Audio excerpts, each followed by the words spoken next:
J'ai naturellement fait un stage de fin d'études dans une entreprise de VRD. Donc là, j'ai été embauché, j'étais conducteur de travaux et je devais gérer 2 chefs de chantier. Au bout de 2 ans et demi, il y avait toujours un projet entrepreneurial qui me trottait en tête. Donc en 2007, je crée ma structure qui réalise des diagnostics immobiliers à destination des particuliers qui louent ou qui vendent leurs biens. Et puis grâce au réseau de l'ESTP, j'ai l'occasion de réaliser des études techniques à destination des institutionnels. Et là, je prends ce virage et je décide de me spécialiser pleinement dans cette clientèle d'institutionnels. Grâce à ce nouveau business, j'ai l'opportunité de recruter des collaborateurs, 1, puis 2, puis 3. Alors aujourd'hui, 15 ans après, nous sommes 18 et nous sommes un bureau d'études techniques pluridisciplinaire.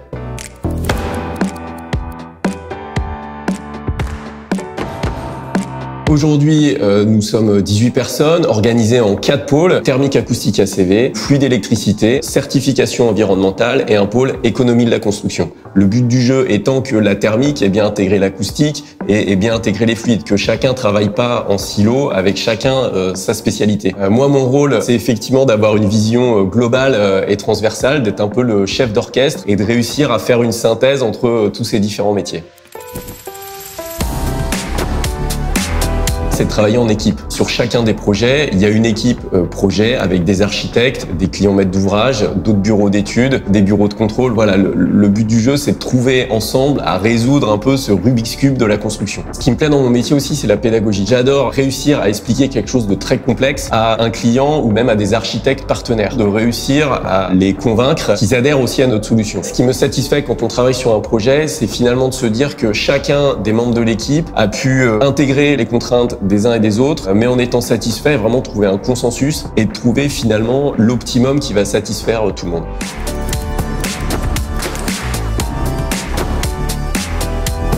C'est surtout un état d'esprit, pas rester dans un cadre, de se dire finalement il y a une contrainte qui nous est imposée, mais est-ce qu'on peut pas passer à côté? C'est vraiment de réussir à prendre du recul et de se dire il y a peut-être une autre façon de faire. C'est aussi de pas être l'esclave des logiciels. Et évidemment la rigueur, parce que comme on fait des calculs et des études, on se doit de les faire correctement, mais ça pour un ingénieur normalement ça pose aucun problème.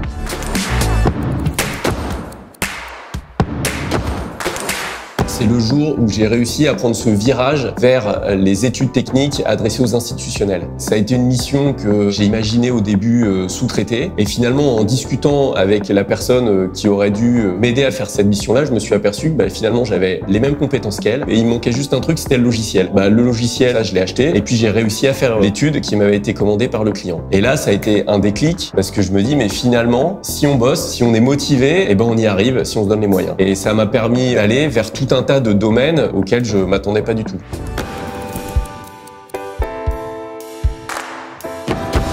La prochaine étape, ce serait de réussir à intégrer des compétences complémentaires au bureau d'études pour vraiment avoir une vision globale de toutes les problématiques qu'on a sur un projet de construction. Et vraiment le top du top, ce serait également d'être maître d'ouvrage, de pouvoir être aux commandes et de pouvoir développer en direct des projets à très haute performance environnementale.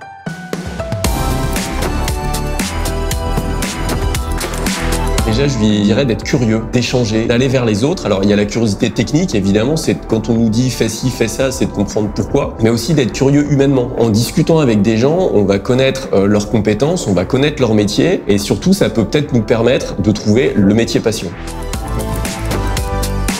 Le STP en un mot, ce serait réseau.